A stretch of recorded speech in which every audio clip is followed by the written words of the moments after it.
का last lecture होगा।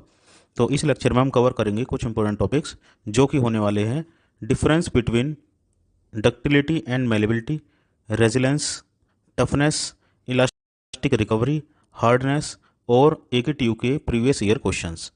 तो चलिए शुरू करते हैं और चलते हैं पहले टॉपिक की ओर। तो पहला टॉपिक हमारा difference between ductility and malleability. तो सबसे पहले बात करेंगे कि डक्टिलिटी और मेलेबिलिटी की डेफिनेशन क्या होती है। तो डक्टिलिटी मटेरियल की एक एबिलिटी होती है जिसमें हम मटेरियल पर टेंसाइल या फिर पुलिंग फोर्स लगाकर उसको आसानी से स्ट्रेच कर सकते हैं। जो भी मटेरियल हमारे डक्टाइल होते हैं नेचर में, उनको हम आसानी से थिन वायर्स में ड्रोन कर सकते हैं, खींच सकते हैं विदाउट ब्रेकिंग, बिना टूटे। वही अगर मैं मेलेबिलिटी की बात करूं तो मेलेबिलिटी एक मटेरियल की एबिलिटी होती है जिसमें हम मटेरियल पर कंप्रेसिव या फिर पुशिंग फोर्स लगाकर उस मटेरियल को आसानी से डिफॉर्म या फिर कंप्रेस कर सकते हैं। जितने भी हमारे मेलेबल मटेरियल होते हैं उन पर हम कंप्रेसिव फोर्स लगाकर उनकी शेप को आसानी से चेंज कर सकते हैं, उन्हें फ्लैट बना सकते हैं या फिर हम उनकी पतली पतली शीट बना सकते हैं विदाउट क्रैकिंग। तो ये तो हो गई डक्टिलिटी और मेलेबिलिटी की डेफिनेशन। बात करते हैं कुछ और पॉइंट्स के ऊपर। तो डक्टिलिटी में हमारी जो स्ट्रेस इन्वॉल्व होती है वो होती है टेंसाइल फोर्स। वही अगर मेलेबिलिटी की बात करूँ तो वहाँ पर हमारी होती है कंप्रेसिव फोर्स। ठीक है, बात करते हैं मेजरमेंट की। क्योंकि डक्टाइल मटेरियल जो होते हैं उनको आसानी से थिन वायर्स में हम कन्वर्ट कर सकते हैं, तो उसकी मेजरमेंट हमारी परसेंटेज इलोंगेशन के रूप में होती है कि कितनी हमारी लेंथ है वो हमारी इंक्रीज हुई। ठीक है, या फिर हम कह सकते हैं कि जो उसका क्रॉस सेक्शनल एरिया होता है उसमें कितनी कमी आई। ठीक है ना, तो ये हमारा होता है डक्टिलिटी का मेजरमेंट। और बात करूँ अगर मैं मेलेबिलिटी की, तो मेलेबिलिटी को मेजर करने के लिए हम डिफरेंट डिफरेंट टेस्ट को परफॉर्म करते हैं। जैसे कि होता है कंप्रेसिव टेस्ट और होता है हैमरिंग टेस्ट, जहाँ पर हम डिग्री ऑफ डिफॉर्मेशन को रिकॉर्ड करते हैं। ठीक है, तो बात करते हैं कुछ कॉमन मटेरियल्स के बारे में। तो डक्टिलिटी के कुछ कॉमन मटेरियल्स होते हैं, हाई डक्टाइल मटेरियल्स होते हैं जैसे कॉपर, एल्यूमिनियम और स्टील। वही अगर मैं हाई मेलेबल मेटल की बात करूँ तो होते हैं गोल्ड, सिल्वर और लेड, जिनकी हम थिन शीट्स बना सकते हैं। ठीक है, तो डक्टिलिटी जो प्रॉपर्टी है वो हमारी वायर ड्राइंग में, मेटल फॉर्मिंग में और स्ट्रक्चरल यूजेज में हमारी यूज़ होती है। ठीक है, और दूसरी ओर हम मेलेबिलिटी की बात करें तो मेलेबिलिटी हमारी रोलिंग में, फोर्जिंग में और स्टैंपिंग में यूज़ होती है। तो ये हो गया आपका difference between ductility and malleability. ठीक है, चलिए चलते हैं अगले टॉपिक की ओर। अगला हमारा टॉपिक है रेजिलेंस। तो रेजिलेंस जो मटेरियल की एक प्रॉपर्टी होती है या फिर एक एबिलिटी होती है जिसमें जब मटेरियल हमारा डिफॉर्म्ड होता है किसी भी टेंसाइल या फिर कंप्रेसिव फोर्स के द्वारा, तो उस डिफॉर्मेशन के तहत वहाँ पर कुछ एनर्जी एब्जॉर्ब हो जाती है। ठीक है, तो ये एबिलिटी जो होती है मटेरियल की कि वो एनर्जी को एब्जॉर्ब कर सके, उसी को बोलते हैं रेजिलेंस। लेकिन यहाँ पर एक बहुत बड़ा पॉइंट होता है, एक लिमिट होती है जो कि होती है इलास्टिक लिमिट। तो ये रेजिलेंस जो भी इलास्टिक लिमिट तक मटेरियल एनर्जी को एब्जॉर्ब करता है उसी को हम रेजिलेंस बोलते हैं। ठीक है, तो इलास्टिक लिमिट की बात हो रही है, प्लास्टिक रीजन की बात यहाँ पर नहीं हो रही है। तो इलास्टिक रीजन आपने पढ़ा है, इलास्टिसिटी भी आपने पढ़ी है। तो इलास्टिसिटी या इलास्टिक लिमिट में क्या होता है कि जब भी हम फोर्स को हटाते हैं, रिलीज करते हैं, तो वहाँ पर क्या होता है, जो डिफॉर्मेशन हुई थी, इलास्टिक डिफॉर्मेशन हुई थी, वो वापस से जीरो हो जाती है। या फिर ये कह सकते हैं कि कोई भी परमानेंट डिफॉर्मेशन नहीं होती है या फिर कोई भी स्ट्रेन वहाँ पर नहीं होता है। तो रेजिलेंस हमारा इलास्टिक लिमिट के अंडर वर्क करता है। तो एक बार और देखते हैं, पूरा देखते हैं यहाँ से लेकर यहाँ तक कि रेजिलेंस हमारी मटेरियल की प्रॉपर्टी होती है जिसमें जब भी मटेरियल हमारा इलास्टिकली डिफॉर्म्ड होता है तो उस मटेरियल में कुछ एनर्जी एब्जॉर्ब हो जाती है। ठीक है, लेकिन जैसे ही हम उस फोर्स को हटाते हैं जो उस मटेरियल पर लग रही है, जितनी भी एनर्जी उस मटेरियल के अंदर एब्जॉर्ब हुई है वो वापस से रिलीज हो जाती है। ठीक है ना, तो इसी को बोलते हैं हम रेजिलेंस। तो अलग अलग मटेरियल के लिए ये कैपेसिटी, ये एबिलिटी अलग अलग होती है। ठीक है, तो इसको मेज़र करने के लिए हम रेजिलेंस का यूज़ करते हैं। इसका कुछ फॉर्मूला होता है, उसको हम यूज़ करते हैं, जिसमें हम चेक करते हैं कि किसी भी मटेरियल की जो इलास्टिक डिफॉर्मेशन से जो रिकवरी है वो कितनी है। ठीक है ना, तो इसके चलते हैं आगे, बात करते हैं पहले कि इंपॉर्टेंस क्या होती है रेजिलेंस की। तो ऐसे मटेरियल जहाँ पर हमें एनर्जी एब्जॉर्प्शन और उनकी रिकवरी की ज़रूरत होती है, ठीक है, वहाँ पर हम रेजिलेंस हमारा बहुत ज़्यादा इंपॉर्टेंट होता है। जैसे कि स्प्रिंग, जब स्प्रिंग को हम किसी फोर्स के द्वारा खींचते हैं तो वो स्प्रिंग इलास्टिकली डिफॉर्म्ड हो जाती है, लेकिन जैसे ही हम उस फोर्स को हटाते हैं या अनलोडिंग करते हैं तो वापस से वो स्प्रिंग अपनी पुरानी शेप को ले लेती है और जो उस स्प्रिंग ने एनर्जी एब्जॉर्ब की थी उस एनर्जी को वो रिलीज कर देती है। सेम कंसेप्ट हमारा शॉक एब्जॉर्बर में और रबर बैंड में यूज़ होता है। ठीक है, चलिए ये चलते आगे, बात करते हैं मॉडुलस ऑफ रेजिलेंस की। तो जब भी कोई मटेरियल इलास्टिकली डिफॉर्म्ड होता है तो वो कुछ एनर्जी को एब्जॉर्ब कर लेता है। उसी energy, the amount of energy पर यूनिट वॉल्यूम को हम मॉडुलस ऑफ रेजिलेंस कहते हैं। तो मॉडुलस ऑफ रेजिलेंस को हम स्ट्रेस स्ट्रेन कर्व से कैलकुलेट कर सकते हैं। ठीक है, और क्योंकि यहाँ पर सभी चीज़ें हमारी इलास्टिक लिमिट तक हमारी बात हो रही है, तो हम बात करेंगे यील्ड पॉइंट तक, क्योंकि यील्ड पॉइंट के बाद हमारी प्लास्टिक डिफॉर्मेशन स्टार्ट हो जाती है। ठीक है, तो चलिए देखते हैं।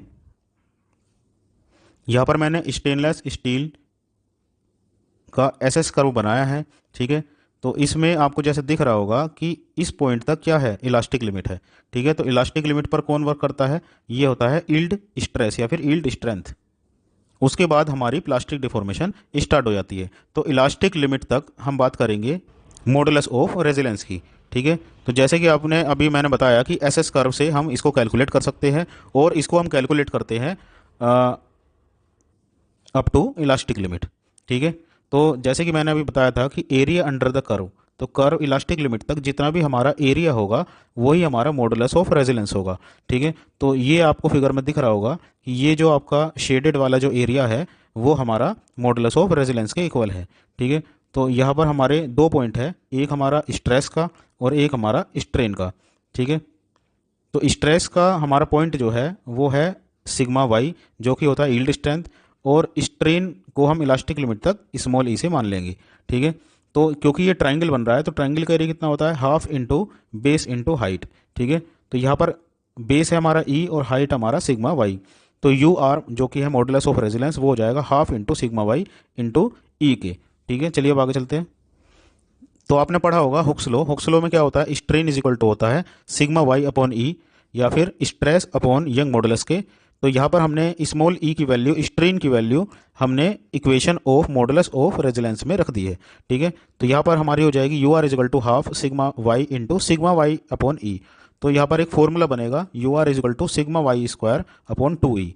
ठीक है, जो कि हमारा एक मॉडुलस ऑफ रेजिलेंस का फॉर्मूला है, जिससे हम ये चेक कर सकते हैं कि किसी भी मटेरियल के अंदर इलास्टिकली डिफॉर्म्ड या फिर इलास्टिक लिमिट तक हमारी कितनी एनर्जी एब्जॉर्ब हो सकती है। ठीक है, तो यहाँ पर सिग्मा वाई हमारा हो गया यील्ड स्ट्रेंथ, कैपिटल ई हो गया यंग मॉडुलस, और अगर इसकी यूनिट की बात करो, जो कि मैंने डेफिनेशन में भी बताया था कि energy absorb per unit volume, तो इसकी यूनिट जो हो जाएगी वो जाएगी joules per cubic metre, J upon m cube. बात करते हैं आगे। पहला है हाई रेजिलेंस मटेरियल और दूसरा है लो रेजिलेंस मटेरियल। तो हाई रेजिलेंस मटेरियल वो मटेरियल होते हैं जो लार्ज अमाउंट में एनर्जी को एब्जॉर्ब कर सके और उसको वापस से रिकवर कर सके। ठीक है, और रिलीज कर सके वो एनर्जी विदाउट परमानेंट डिफॉर्मेशन।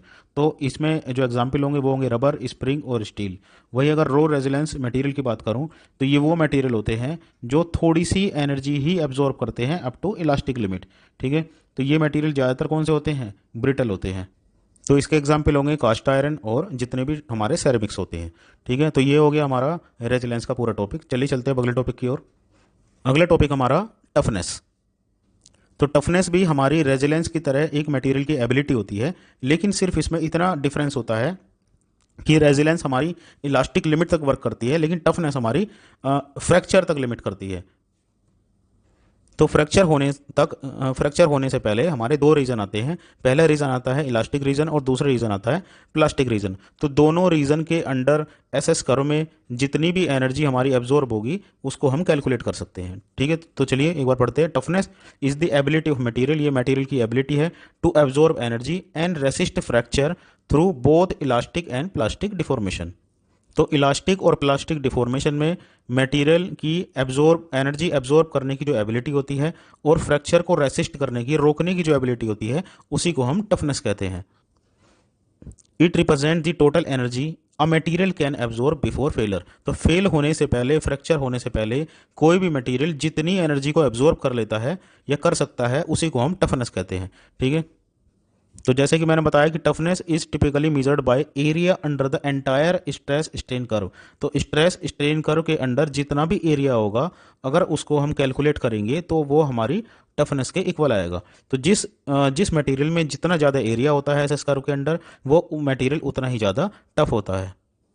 तो टफनेस को हम इम्पैक्ट टेस्ट के द्वारा मेजर कर सकते हैं। तो यहाँ पर हमारे दो टेस्ट होते हैं, एक होता है 4P टेस्ट और एक होता है आइजोट टेस्ट। तो 4P और आइजोट टेस्ट से हम टफनेस को मेजर करते हैं।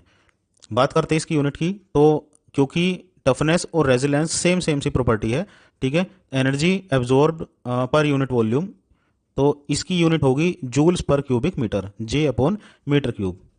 जैसे कि आपको यहाँ दिख रहा होगा, ये स्टेनलेस स्टील का एक एसएस कर्व है जिसमें हमें ये दिखाया गया है कि एरिया जितना भी हमारा जो कर्व है उसके अंडर में जितना भी एरिया है वही हमारी टफनेस को डिसाइड करेगा।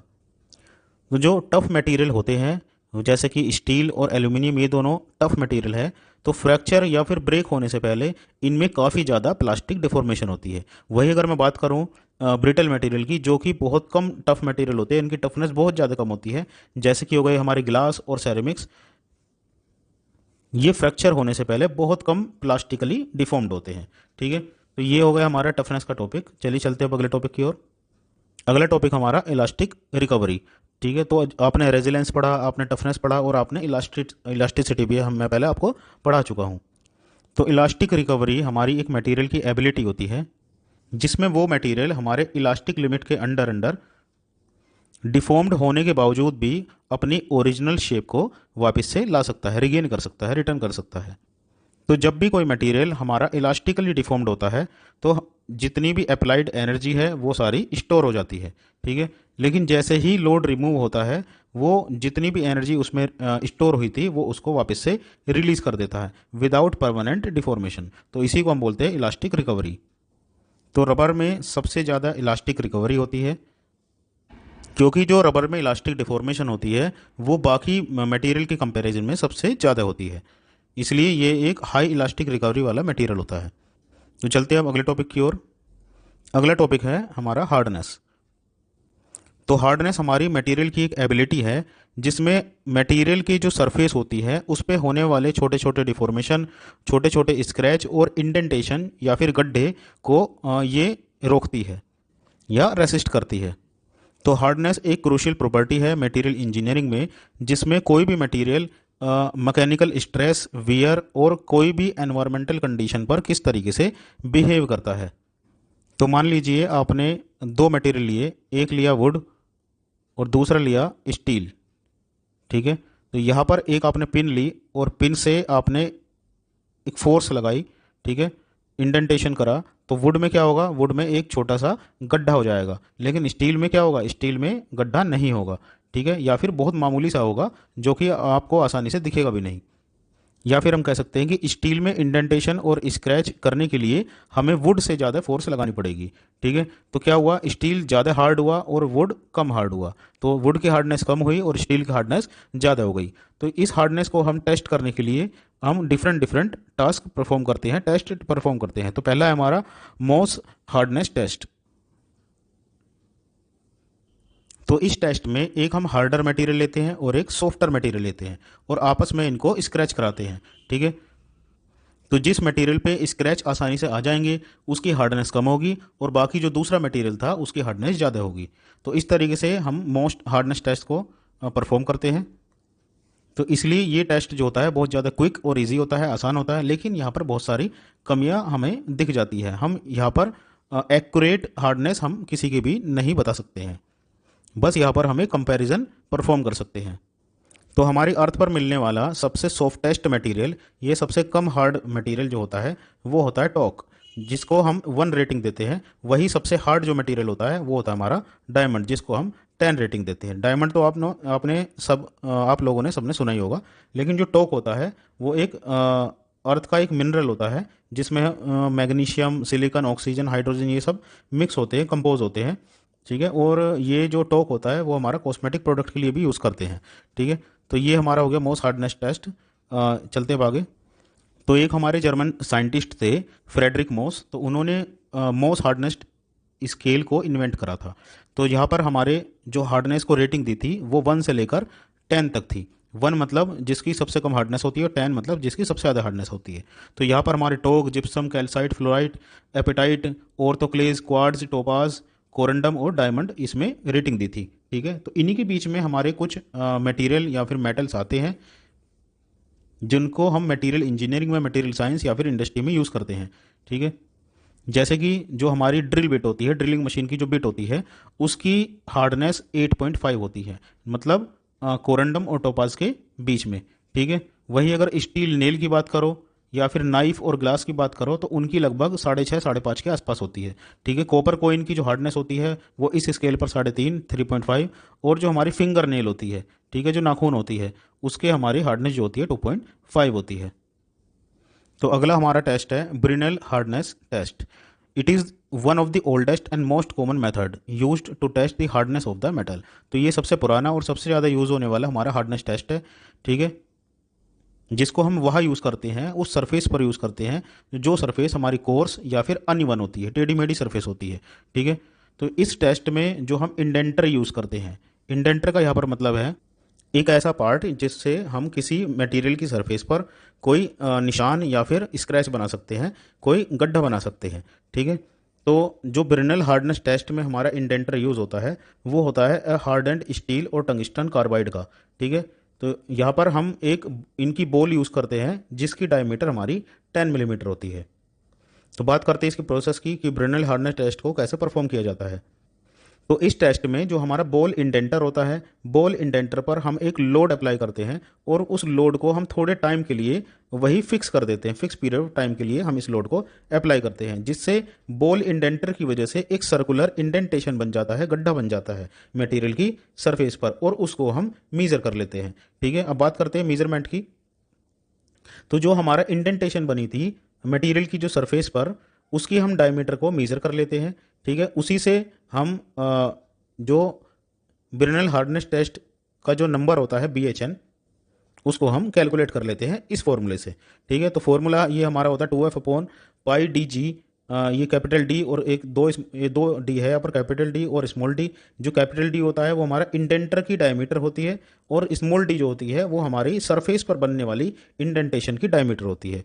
ठीक है, जी यहाँ पर ग्रेविटी, और एफ जो हमने इंडेंटर पर फोर्स लगाई थी वो होती है। ठीक है, तो इस फॉर्मूले से हम इसको कैलकुलेट कर सकते हैं। ये एक फिगर है ब्रिनल का जिसमें ये हमारी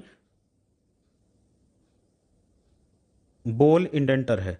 ठीक है, तो ये क्या करेगी, यहाँ पर हम फोर्स को अप्लाई करेगी जिससे हमारे सरफेस पर एक गड्ढा बन जाएगा। ठीक है, तो ये गड्ढे की जो हमारी डायमीटर होती है वो ज़्यादा से ज़्यादा हमारी बॉल इंडेंटर के डायमीटर के इक्वल हो सकती है।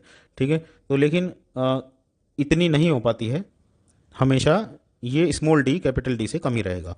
ठीक है, अब चलते हैं अगले टॉपिक की ओर। अगला टॉपिक हमारा विकर्स हार्डनेस टेस्ट। तो ये एक माइक्रो हार्डनेस टेस्ट है जहाँ पर हम एक डायमंड का इंडेंटर यूज़ करते हैं। ठीक है, इस डायमंड के इंडेंटर की जो शेप होती है वो एक स्क्वायर पिरामिड जैसी ही होती है। ठीक है, तो इसको हम मेटल्स की हार्डनेस नापने के लिए, सेरेमिक्स की और कंपोजिट की हार्डनेस नापने के लिए करते हैं। तो अगर मैं बात करूं इंडेंटर की, तो एक डायमंड पिरामिड जैसा इंडेंटर होगा। ठीक है, और उसका जो बेस होगा वो स्क्वायर बेस होगा। ठीक है, और जो पॉइंट एंगल होगा यहाँ पर 136 डिग्री होता है। ठीक है, अब बात करते हैं इसकी प्रोसेस की कि विकर्स हार्डनेस टेस्ट कैसे परफॉर्म किया जाता है। तो यहाँ पर हम इंडेंटर को प्रेस करते हैं मटेरियल की सरफेस पर। ठीक है, और एक फिक्स्ड लोड होता है जिसकी वैल्यू 1 GF से लेकर 100 kgf के बीच में होती है। ठीक है, तो इस इंडेंटर से जब मटेरियल की सरफेस पर कोई इंडेंटेशन बन जाता है तो वहाँ पर इंडेंटेशन का जो हमारा शेप होती है वो होती है हमारी स्क्वायर जैसी। तो स्क्वायर में क्या होते हैं, दो डायगोनल होते हैं, तो उन दोनों डायगोनल को हम यहाँ पर मीजर कर लेते हैं माइक्रोस्कोप से। तो ये हमारा विकर्स में डायमंड का इंडेंटर है जिसका जो बेस होता है वो स्क्वायर शेप का होता है। तो यहाँ पर जब स्क्वायर शेप का जो इंडेंटर है वो मटेरियल की सरफेस पर इंडेंट करेगा तो यहाँ पर एक इंडेंटेशन बनेगी। तो इंडेंटेशन भी कैसे बनेगी, स्क्वायर शेप की। तो यहाँ पर इसके दो डायगोनल हो गए, तो पहले डायगोनल D1 और दूसरा हो गया D2। तो यहाँ पर हम एक एवरेज डायमीटर भी निकाल सकते हैं जिसकी वैल्यू D1 + D2/2 होती है। ठीक है, तो ये इसका एक फॉर्मूला है VHN, जिसकी फुल फॉर्म होती है विकर्स हार्डनेस नंबर। ठीक है, तो यहाँ पर F आपको पता ही है, D1 और D2 ये दोनों डायगोनल्स होते हैं, डायगोनल्स ऑफ इंडेंटेशन। चलते हैं अब अगले टॉपिक की ओर। अगला है हमारा रोकवेल हार्डनेस टेस्ट। तो रोकवेल हार्डनेस टेस्ट हमारा सबसे ज़्यादा यूज़ किया जाता है वो, क्योंकि ये एक सिंपल टेस्ट है और ये हम जल्दी से परफॉर्म कर सकते हैं, इसमें टाइम कम लगता है। ठीक है, तो यहाँ पर हम क्या करते हैं, हम डायगोनल को नहीं मेज़र करते, यहाँ पर हम जितना भी पेनिट्रेशन होता है उसकी डेप्थ को मेज़र करते हैं, और ये पेनिट्रेशन हमारी रोकवेल हार्डनेस मशीन के द्वारा की जाती है। तो यहाँ पर जो इंडेंटर होता है या फिर वो स्टील बॉल का हो सकता है, स्टील बॉल का हम सॉफ्टर मटेरियल के लिए यूज़ करते हैं, और डायमंड कोन का हम हार्डर मटेरियल के लिए यूज़ करते हैं। ठीक है, तो यहाँ पर मैं प्रोसेस की बात करूँ तो सबसे पहले एक माइनर लोड लगाया जाता है जिसकी वैल्यू 10 kgf के इक्वल होती है। ठीक है, जिससे जो इंडेंटर होता है हमारा वो एक सीट ले लेता है या फिर थोड़ा सा फिक्स हो जाता है मटेरियल की सरफेस पर। जब ये फिक्स हो जाता है तो उसके बाद हम एक मेजर लोड लगाते हैं जिसकी वैल्यू सॉफ्टर मटेरियल के लिए 100 kgf और हार्डर मटेरियल के लिए हमारी 150 kgf के इक्वल होती है। ठीक है, तो उसके बाद क्या होगा, एक पेनिट्रेशन बन जाएगा, वहाँ पर एक इंडेंटेशन बन जाएगा जिसकी जो मशीन होती है वो इसकी पेनिट्रेशन की डेप्थ को नाप लेती है। ठीक है, तो the difference in depth between minor and major load. तो पहले क्या हुआ, पहले इसको फिक्स करने के लिए हमने 10 kgf का लोड लगाया।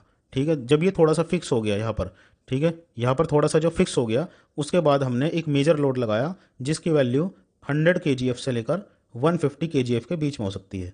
ठीक है, तो 100 kgf हमारा सॉफ्टवेयर मटेरियल के लिए और 150 kgf हमारा हार्डवेयर मटेरियल के लिए यूज़ होता है। तो मान लीजिए इसके बाद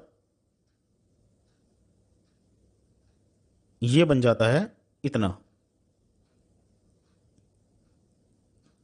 तो यहाँ पर कुछ डेप्थ होगी हमारी। ठीक है, और यहाँ पर शुरुआत में 10 kgf की वजह से भी थोड़ी सी डेप्थ थी, तो इन दोनों डेप्थ का मान लीजिए डी है और ये डी है, इन दोनों का ले लेते हैं यहाँ पर डिफरेंस। ठीक है, तो इस डिफरेंस से जो मशीन होती है वो हमारी हार्डनेस को मेज़र करती है। ठीक है, रोकवेल हार्डनेस को मेज़र करती है। तो हार्डनेस जो होती है इसमें वो डायरेक्टली डिस्प्ले होती है मशीन पर। ठीक है ना, जिसको हम रोकवेल हार्डनेस नंबर के नाम से जानते हैं, जिसकी फुल फॉर्म HRB या फिर HRC हो सकती है। HRB हम सॉफ्टवेयर मटेरियल के लिए यूज़ करते हैं और HRC हम हार्डर मटेरियल के लिए यूज़ करते हैं। ठीक है, तो यहाँ पर दो ग्रेड होते हैं, B ग्रेड और C ग्रेड। ठीक है, तो ये हो गया आपका रोकवेल हार्डनेस नंबर या रोकवेल हार्डनेस टेस्ट। चलते हैं आगे। तो यहाँ पर मैंने ब्रिनल, रोकवेल और आपका विकर्स हार्डनेस टेस्ट को शो कराया हुआ है। तो ब्रिनल में क्या था, इंडेंटर हमारे स्टील या सीमेंटेड कार्बाइड की एक बॉल थी। ठीक है, रोकवेल में हमारा डायमंड शेप की एक इंडेंटर होता है और विकर्स में भी हमारा एक डायमंड शेप का इंडेंटर होता है। ठीक है, तो ये एक बार आप देख लीजिएगा, वैसे मैं आपको बता दिया है, फिर भी आप देख लीजिएगा। और लास्ट वाला जो नूप होता है वो आपके कोर्स में नहीं है, इसलिए इसको पढ़ने की कोई ज़रूरत नहीं है। ठीक है, तो चलिए अब चलते आगे। आगे मैंने दिए आपके कुछ इंपॉर्टेंट क्वेश्चन और PYQ प्रीवियस ईयर क्वेश्चन जो एक ही ट्यूब में आ चुके हैं। ठीक है, तो ये मैक्सिमम जो क्वेश्चन है यहाँ पर मैंने दिए हैं वो एक ही ट्यूब में आ चुके हैं। तो पहला आपका डिफाइन यूनिट सेल, ये भी मैं कवर करा चुका हूँ। क्रिस्टल स्ट्रक्चर, ये भी मैं करा चुका हूँ। लाइन इम्परफेक्शन क्या होता है, क्रिस्टल डिफेक्ट क्या होते हैं, पॉइंट डिफेक्ट क्या होते हैं, स्ट्रेन हार्डनिंग क्या होती है, ये भी मैं बता चुका हूँ। डिसलोकेशन थ्योरी भी मैं बता चुका हूँ, जो कि हमारी दो डिसलोकेशन थ्योरी थी। ठीक है, लाइन डिसलोकेशन और स्क्रू डिसलोकेशन। ठीक है, उसके बाद में फ्रैंकल और स्कोट की डिफेक्ट भी कवर करा चुका हूँ। CRSS भी मैं कवर करा चुका हूँ। ठीक है, स्क्रू डिसलोकेशन क्या होती है, बर्गर्स वेक्टर क्या होता है, ये भी मैं आपको कवर करा चुका हूँ। प्लास्टिक डिफॉर्मेशन क्या होती है स्लिप के द्वारा, ये भी मैं आपको कवर करा चुका हूँ। ठीक है, एटॉमिक पैकिंग फैक्टर FCC का, BCC का क्या होता है, ठीक है, ये भी आपका कवर हो चुका है। हार्डनेस क्या होती है, ब्रिनल और विकर्स हार्डनेस टेस्टिंग टेक्निक क्या होती है, ठीक है, ये भी आप इस लेक्चर में पढ़ चुके हैं। बाकी ये न्यूमेरिकल है। ठीक है, differentiate between brass and bronze, ये भी मैं आपको बता चुका हूँ। और डक्टिलिटी और मेलेबिलिटी के बीच में क्या डिफरेंस होता है, ये भी मैं आपको कवर करा चुका हूँ। तो ये जो 12th नंबर का जो क्वेश्चन है न्यूमेरिकल है, ये आपके एक ही ट्यूब में आ चुका है। ठीक है, तो एक बार आप इसको ट्राई करिएगा, अगर नहीं होता तो फिर भी मैं एक इसका सॉल्यूशन मुझे